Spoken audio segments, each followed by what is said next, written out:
Shalom, selamat pagi saudara-saudara yang ada di Nangabulik, Lamandau. Apa kabar kita semua? Saya percaya saudara-saudara ada dalam perlindungan dan penyertaan Tuhan.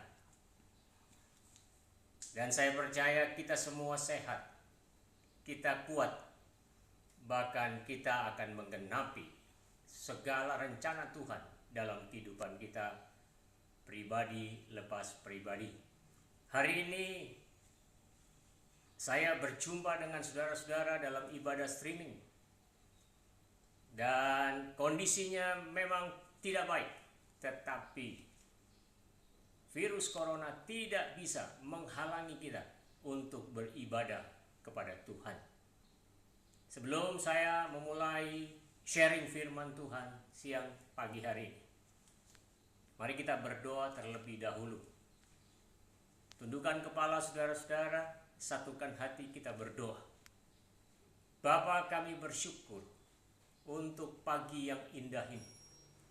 Tuhan memberikan kami kehidupan secara sempurna dalam kehidupan kami. Kami boleh bernafas, kami boleh hidup, dan kami percaya pada saat Tuhan memperkenankan kami untuk hidup sampai hari ini, Tuhan mempunyai rencana dalam kehidupan kami pribadi lepas pribadi. Setelah kami mendengarkan Tuhan memuji-muji dan membesarkan nama-Mu, saatnya Tuhan Engkau berfirman buat kami. Saatnya kami mau mendengar sebagai murid yang baik. Sehingga pada waktu kami pulang dari tempat ini, kami berbeda pada waktu kami masuk. Kami tidak lagi menjadi pendengar akan firman-Mu, tapi kami akan menjadi pelaku-pelaku firman-Mu yang hidup, yang konsisten dalam kehidupan kami. Kami siap dengar firman-Mu Bapa, di dalam nama Tuhan Yesus Kristus. Haleluya. Sama-sama kita berkata, amin. Nah, saudara-saudara yang kasih dalam Tuhan, kondisi hari-hari ini itu sangat dan sangat sekali membuat semua manusia, tidak hanya di Indonesia, tapi di seluruh dunia, semua kalang kabut, bahkan semua peristiwa-peristiwa yang terjadi saat-saat ini, itu dikait-kaitkan dengan yang namanya akhir zaman. Sehingga banyak para hamba-hamba Tuhan mengkaitkan peristiwa corona ini dengan akhir zaman. Saudara-saudara yang kasih dalam Tuhan, saya mau berkata sebelum kita masuk dalam khotbah saya, tidak ada seorang pun firman Tuhan berkata bahwa akan mengetahui akhir zaman itu. Bahkan Tuhan Yesus berkata begini, saudara-saudara, anak pun tidak bisa mengetahui. Oleh karena itu, saudara-saudara yang kasih dalam Tuhan, hanya saya percaya begini melalui Alkitab. Alkitab menyampaikan bahwa akhir zaman itu akan dimulai dengan ciri-ciri yang ada di dalam Alkitab. Nah, salah satu cirinya adalah seperti yang terjadi saat ini. Oleh karena itu, saudara-saudara, situasi yang seperti ini sangat membuat manusia bingung. Bahkan saudara-saudara, para hamba-hamba Tuhan sekarang semua pelayanan berhenti. Saya percaya Tuhan mengizinkan semua ini terjadi karena Dia ingin memurnikan semua level manusia yang ada dalam dunia ini. Apakah dia pengusaha, apakah dia seorang karyawan, apakah dia seorang medis, apakah dia seorang pengacara, atau dia ekonom, bahkan pendeta sekalipun, semua dimurnikan oleh Tuhan dalam situasi seperti ini. Dan situasi ini, saudara-saudara yang kasih dalam Tuhan, sama seperti yang dialami oleh bacaan yang akan kita baca sampai hari ini, yaitu tentang seorang raja yang bernama Daud. Mari saudara-saudara kita buka Mazmur pasal 42. Nanti saudara di rumah saudara baca dari ayat 1 sampai dengan 12. Tetapi saya mau mengambil dua ayat yang sangat luar biasa yang berkata begini, saudara-saudara. Mengapa engkau tertekan, hai jiwaku, dan gelisah dalam diriku? Berharaplah kepada Allah, sebab aku akan bersyukur lagi kepadanya, penolongku dan Allahku. Saudara, di ayat 6, Daud berkata kepada dirinya sendiri, kepada jiwanya, mengapa engkau tertekan? Saudara, hal ini akan dilatar belakangi oleh satu peristiwa. Tapi sebelum saya menjelaskan itu, kita lihat lagi hal yang luar biasa. Di ayat 12, Daud mengulang lagi tentang perkataannya di ayat 6. Katanya begini, mengapa engkau tertekan, hai jiwaku, dan gelisah dalam diriku? Berharaplah kepada Allah, sebab aku akan bersyukur lagi kepadanya, penolongku dan Allahku. Nah, saudara-saudara, dua kata yang diungkapkan oleh Daud di ayat yang ke-6 dan 12 ini merupakan sesuatu yang sangat luar biasa. Kenapa seperti itu, saudara-saudara? Karena di kitab Mazmur pasal 46 ada dua hal yang sangat menarik yang harus kita perhatikan, yaitu kata iman dan kata jiwa. Di dalam ayat 2 sampai dengan 3 itu berbicara tentang iman Daud. Di ayat 4 dan 5 itu berbicara tentang jiwa Daud. Ayat 6 berbicara tentang iman. Ayat 7 dan 8 berbicara jiwa. Ayat 9 berbicara tentang iman. Ayat 10 sampai 11 berbicara tentang jiwa. Dan di ayat 12 ditutup dengan iman. Nah, saudara-saudara, dua kata yang sangat luar biasa ini ada di dalam satu peristiwa di dalam kitab Mazmur 46 ayat 1 sampai dengan 12, yaitu iman dan jiwa. Nah, dua hal ini ada di dalam seluruh kehidupan Daud. Dia beriman kepada Allah, tetapi jiwanya juga ada di dalam tubuhnya. Sehingga di ayat-ayat 1 sampai dengan 12 muncul dua kata itu, iman dan jiwa. Sehingga saudara-saudara bisa melihat di ayat 6 itu tadi, bahwa Daud berkata, hai jiwaku, mengapa engkau tertekan? Bahkan dia ulangi lagi. Rupa-rupanya saudara-saudara, dia mengulangi di ayat 12, ada satu peristiwa, ada satu kejadian yang membuat dirinya tertekan.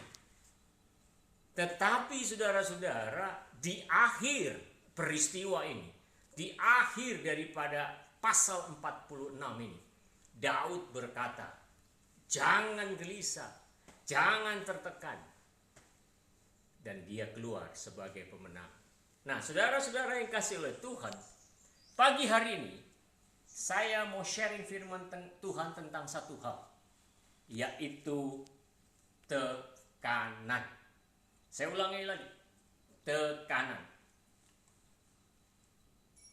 Peristiwa-peristiwa yang kita alami hari-hari ini karena virus corona itu membuat banyak orang yang tertekan.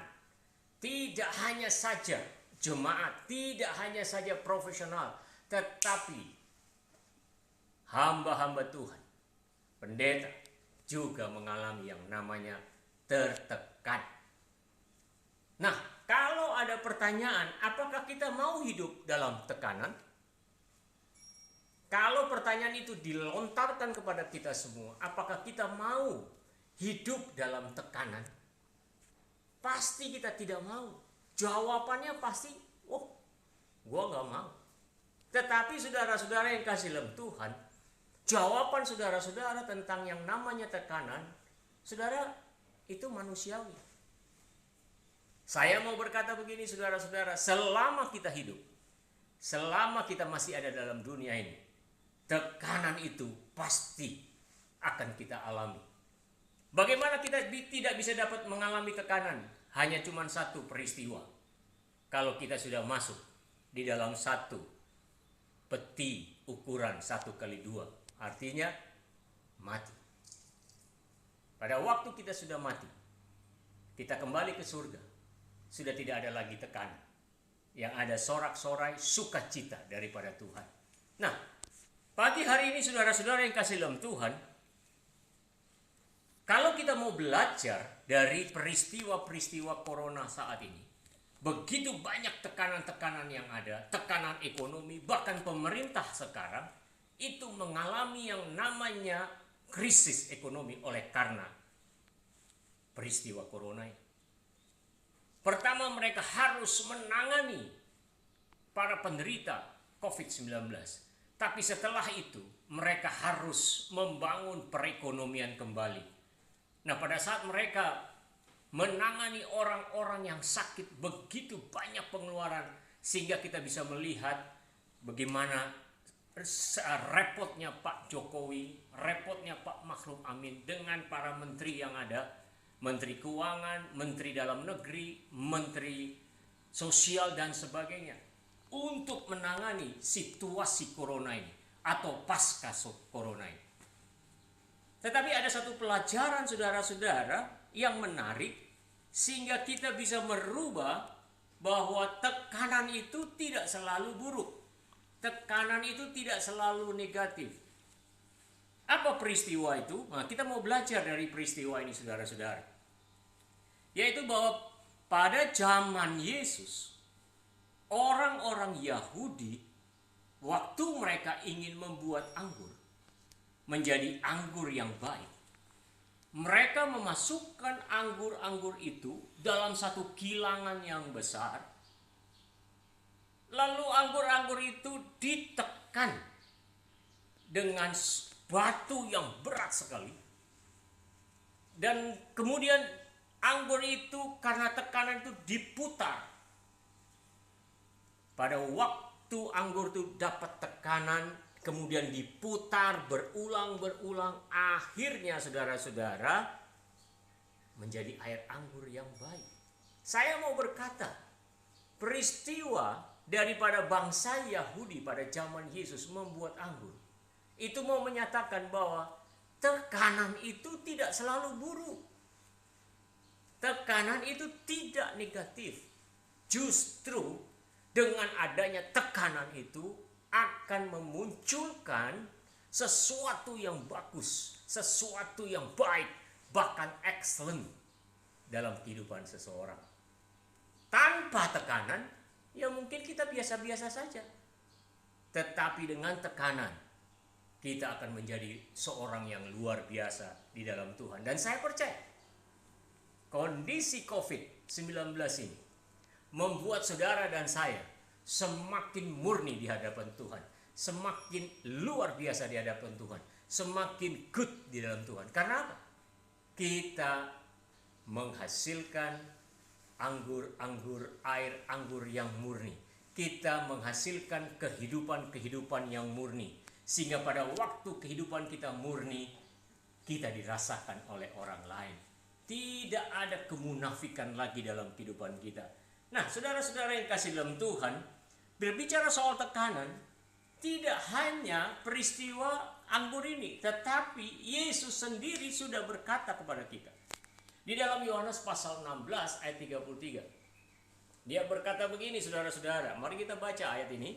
Semua itu kukatakan kepadamu, supaya kamu beroleh damai sejahtera dalam aku. Dalam dunia kamu akan menderita penganiayaan, tetapi kuatkanlah hatimu, aku telah mengalahkan dunia. Nah, saudara-saudara yang kasih dalam Tuhan, kita lihat kata menderita penganiayaan. Di dalam dunia kita akan mengalami penderitaan penganiayaan. Jadi saya mau berkata begini saudara-saudara, kalau orang berkata orang Kristen itu hidupnya enak kok, siapa bilang? Atau banyak orang yang mungkin mengkhotbahkan dengan segala sesuatu hidup kekristenan itu enak. No. Yesus sudah berkata di dalam ayat ini bahwa orang-orang yang mengaku Yesus Kristus adalah Tuhan dan Juru Selamanya akan menderita dalam dunia. Bukan saya bicara. tetapi firman Tuhan dalam Yohanes pasal 16 ayat 33. Supaya kita bisa mengerti, saudara-saudara, kita bisa bebas dari tekanan itu semua karena Tuhan, bukan karena kita. Nah, ayat yang dipakai ini, kata yang dipakai di dalam ayat 16, Yohanes pasal 16 ayat 33, yang menyatakan menderita penganiayaan, itu sama artinya seperti peristiwa bangsa Yahudi membuat anggur yang baik. Artinya begini, saudara-saudara yang kasih dalam Tuhan, kata menderita di dalam Yohanes pasal 16 ayat 33 mau menyatakan bahwa penderitaan yang akan dialami oleh manusia itu akan menghasilkan sesuatu yang baik dalam manusia itu. Manusia itu akan menjadi sesuatu yang luar biasa di dalam Tuhan. Bahkan Tuhan di dalam ayat 33 Yohanes 16 ini berkata bahwa aku sudah mengalahkan dunia.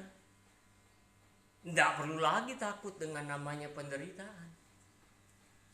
Nah, saudara-saudara yang kasih dalam Tuhan, ini yang menyebabkan kita harus berubah dari paradigma yang menyatakan tekanan itu buruk. Siapa bilang enggak?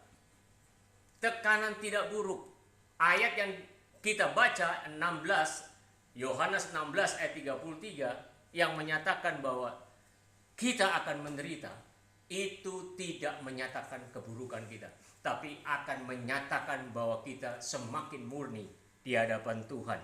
Nah, kita melihat lagi apa yang dikatakan oleh Paulus di dalam Roma pasal 3 ayat 3, Roma pasal 5 ayat 3 sampai 4. Dia berkata begini, dan bukan hanya itu saja, saudara-saudara, kita malah bermegah juga dalam kesengsaraan kita. Karena kita tahu bahwa kesengsaraan itu menimbulkan ketekunan, dan ketekunan itu menimbulkan tahan uji, dan tahan uji itu menimbulkan pengharapan. Saya mau berkata begini, saudara-saudara, Paulus mengingatkan kepada kita merubah paradigma kita yang salah tentang tekanan. Paulus berkata bahwa tekanan itu baik, karena tekanan itu akan menimbulkan ketekunan. Nah, saya percaya saudara-saudara yang kasih dalam Tuhan, tekanan yang ada pada hari-hari ini karena COVID-19 itu membuat saudara tekun membaca Alkitab. Amin. Saya percaya ketekanan yang ada itu membuat saudara semakin tekun di dalam Tuhan. Sehingga firman Tuhan yang Paulus katakan di jemaat Romawi itu terjadi dalam kehidupan kita. Semakin ada tekanan, semakin ada yang namanya ketekunan. Oleh karena itu, saudara-saudara, COVID-19, mari kita bersyukur. Bahkan saya setuju dengan kalimat Pak Presiden kita, berdamai dengan COVID-19.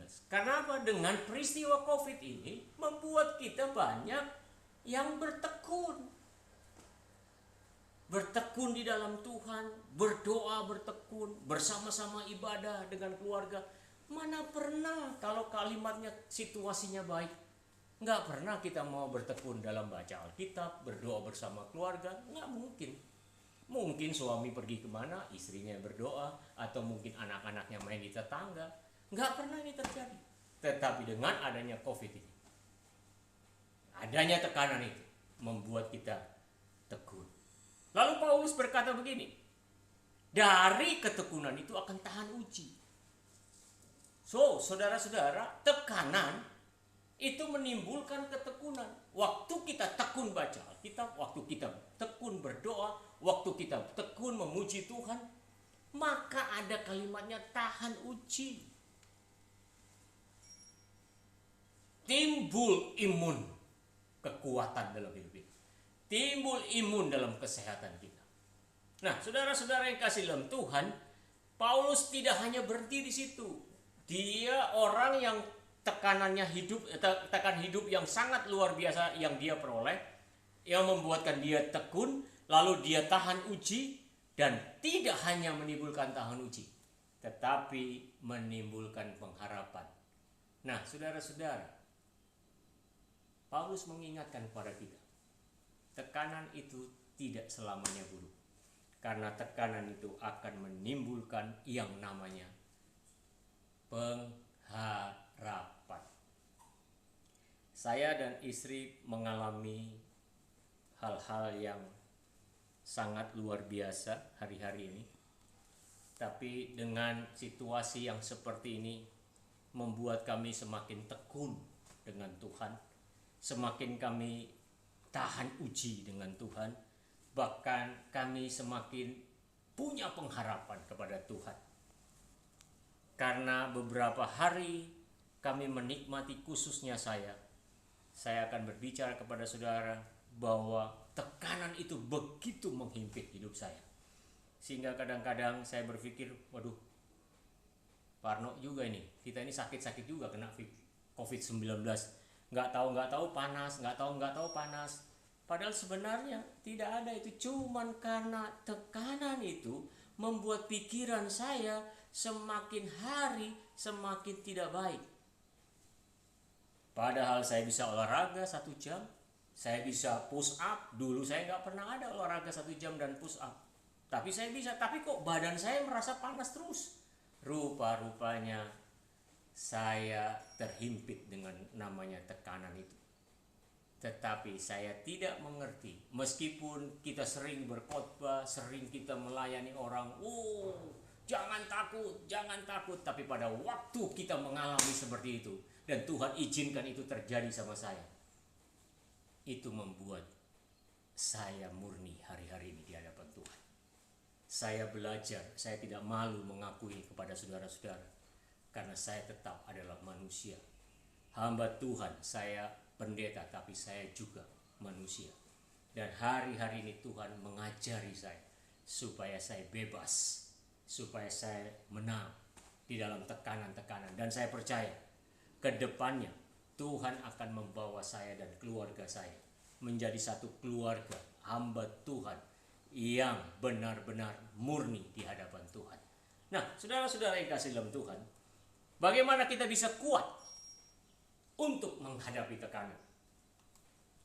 Paulus di dalam 2 Timotius pasal 2 ayat 1 sampai dengan 26, dia menasehatkan kepada orang yang menjadi anak rohani dia, yaitu Timotius, supaya dia menjadi orang yang kuat di dalam melakukan estafet daripada kepemimpinan Paulus. Ini latar belakang 2 Timotius pasal 2. Oleh karena itu saya ambil saudara-saudara supaya kita kuat di dalam menghadapi tekanan hidup. Paulus berkata di dalam 2 Timotius pasal 1, pasal 2 ayat 1, dia berkata begini, jadilah kuat oleh karena kasih karunia Tuhan. Nah, saudara-saudara, saya mau berkata begini, kita bisa kuat menghadapi tekanan hidup, tekanan masalah-masalah yang ada, tekanan dunia ini, bahkan tekanan COVID-19. Hanya satu, saudara-saudara, kita bisa kuat kalau kita sadar bahwa kasih karunia Tuhan itu cukup dalam kehidupan kita. Kasih karunia. Kita harus sadar bahwa saudara dan saya boleh hidup sampai hari ini, itu semua karena kasih karunia Tuhan. Sehingga saudara-saudara tidak perlu lagi kita takut dengan apapun. Kalau saudara dan saya sampai hari ini bisa bernafas, bisa hidup, itu semua karena Tuhan.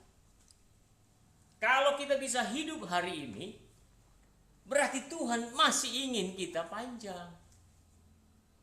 Oleh karena itu saudara-saudara yang kasih dalam Tuhan, kalau kita masih diperkenankan hidup sampai hari ini oleh Tuhan karena kasih karunia Tuhan, ada rencana-rencana Tuhan yang harus kita genapi, harus kita penuhi rencana-rencana Tuhan. Oleh karena itu hari ini saya mau berkata, rubah paradigma itu dengan berkata, Tuhan aku kuat karena kasih karuniamu. Amin. Sehingga kita bisa menggenapi rencana Tuhan dalam hidup kita. Yang kedua, saudara-saudara yang kasih dalam Tuhan, bagaimana kita bisa kuat menghadapi tekanan-tekanan hidup? Di dalam 2 Timotius pasal 2 ayat 8, itu Paulus menasehatkan Timotius supaya dia berfokus kepada Tuhan. Ingatlah ini, Tuhan Yesus. Artinya Timotius diarahkan oleh Paulus untuk selalu mengingat Tuhan Yesus yang sudah mati di atas kayu salib. Dia sebagai keturunan Daud. Artinya begini saudara-saudara, supaya kehidupan pelayanan Timotius harus difokuskan kepada Tuhan. Sama seperti kehidupan kita. Supaya kita bisa kuat di dalam tekanan yang ada. Mari kita sama-sama fokus kepada Tuhan. Jangan fokus dengan masalah yang ada, tapi fokus kepada Tuhan. Karena dialah yang pemberi kasih karunia, dialah yang memberikan kehidupan. Nah saudara-saudara yang kasih dalam Tuhan, fokus kepada Tuhan itu sangat penting kita lakukan dalam kehidupan kita. Kalau tidak, kita akan fokus kepada yang lain. Hamba-hamba Tuhan, semua para pengerja yang ada dalam gereja GBI Lamandau ini, Nangabulik, harus berfokus kepada Tuhan. Supaya apapun yang dilakukan, tidak fokus kepada yang lain, hanya kepada Tuhan. Karena dengan fokus kepada Tuhan, kita cakap melakukan segala sesuatu, kita kuat untuk menghadapi tekanan-tekanan hidup yang saat-saat ini sedang ada. Yang ketiga saudara-saudara, nah ini yang luar biasa. Saya waktu merenungkan kata ini, hidup suci. Wow. Seringkali kita berkata, Tuhan aku sudah tidak lakukan ini, aku tidak lakukan itu. Tidak lakukan. Tetapi Tuhan bilang, hanya berpikir saja engkau sudah berdosa. Oleh karena itu hidup suci ini tidak hanya menyangkut yang namanya perilaku, tetapi hatimu, tetapi pikiranmu, supaya benar-benar engkau bisa kuat untuk menghadapi tekanan ini. Hidup suci itu mulai dari pikiranmu, mulai masuk ke dalam hatimu, kemudian kembali ke pikiranmu untuk menjadikan satu tindakan, sehingga kita hidup suci di hadapan Tuhan. Ayat yang ada di dalam 2 Timotius pasal 2 ayat 21, Paulus menasehatkan kepada Timotius untuk menjadi hamba Tuhan. Dia harus menyucikan dirinya supaya dia menjadi perabot yang luar biasa. Nah saudara-saudara yang kasih dalam Tuhan, kalau kita nggak hidup suci, tidak bakalan kita mampu untuk menghadapi tekanan-tekanan hidup hari-hari ini. Bahkan ya apapun yang kita lakukan tidak akan membuat kita sukacita, karena tekanan itu begitu luar biasanya hari-hari ini. Dan yang terakhir saudara, yang keempat, bagaimana kita kuat di dalam tekanan-tekanan yang ada hari-hari ini. Yang keempat, saya mau katakan begini, memberitakan Injil. Pasti saudara-saudara bertanya sama saya, apa hubungannya kok menghadapi tekanan dengan memberitakan Injil? Apa hubungannya dengan saya memberitakan Injil dengan tekanan yang ada hari-hari ini? Saudara-saudara yang kasih dalam Tuhan, Paulus di dalam satu kitabnya berkata begini saudara-saudara, bahwa Injil itu adalah kekuatan Allah. Oleh karena itu dia bilang sama Paulus kepada Timotius di dalam 2 Timotius pasal 2 ini, jangan engkau berhenti untuk memberitakan Injil, karena dengan memberitakan Injil inilah aku dipenjara supaya Injil tidak terbelenggu. Artinya begini saudara-saudara, Paulus mendapatkan kekuatan itu. Bahkan dia berkata begini, aku rela mati demi Injil, demi memberitakan Injil. Nah saudara bertanya, Pak Pendeta, bagaimana saya harus memberitakan Injil? Saudara-saudara, pada waktu engkau merenungkan firman Tuhan setiap hari, jangan itu hanya untuk saudara, bagikan kepada orang lain. Bagikan kepada orang lain. Boleh melalui WA, boleh melalui percakapan-percakapan. Bisa saja Saya percaya saudara-saudara, pada waktu kita melakukan itu, memberitakan Injil itu, waktu kita menghadapi tekanan itu, Injil itu, firman itu akan muncul di dalam hidup kita, dan itu akan menguatkan hidup kita. Nah, saudara-saudara, akhirnya saya mau berkata begini. Marilah kita semua merubah paradigma tentang yang namanya tekanan. Tekanan tidak selalu buruk. Tekanan tidak selalu negatif.